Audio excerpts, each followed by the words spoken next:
Sobra yung lakas ng ulan kanina.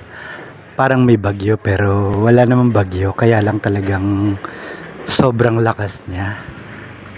Medyo gabi na kasi kaya hindi nyo makikita yung ano, pero basang-basa yung buong paligid.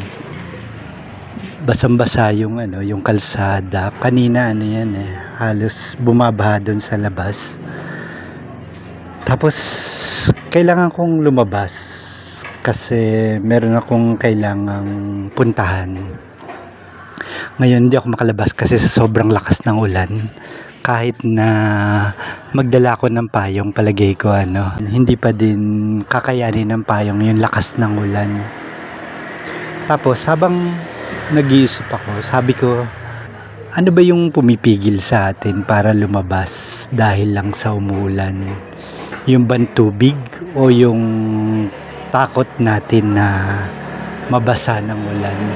Ang niisip ko, ano naman yung ikakatakot mo sa ulan?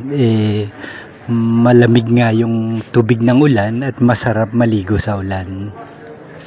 So, ang ginawa ko kanina, habang malakas yung ulan, lumabas ako.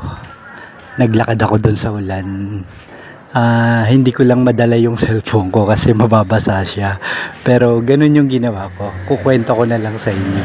Lakad ako sa gitna ng ulan, tapos masarap yung pakiramdam habang nababasa ka ng ulan, tapos naglalakad ka. Sabi ko, wala namang pumipigil sa atin Pinipigil lang natin yung sarili natin dahil sa takot. Ganun din sa ordinaryong buhay natin. Walang ibang pumipigil sa atin maliban yung sa sarili natin. Ano man yung gusto nating gawin, napipigilan tayo hindi dahil sa merong gustong pumigil sa atin, kundi dahil pinipigil natin ang sarili natin. Tandaan natin na bilang mga matured na tao, walang taong kayang pumigil sa atin sa gusto nating gawin, as long as yung gusto nating gawin ay magdudulot ito ng magandang resulta sa sarili natin at sa mga taong nakapaligid sa atin. Para bang malayang malaya habang naglalakad ako sa ulan. Ganon din tayo sa sarili.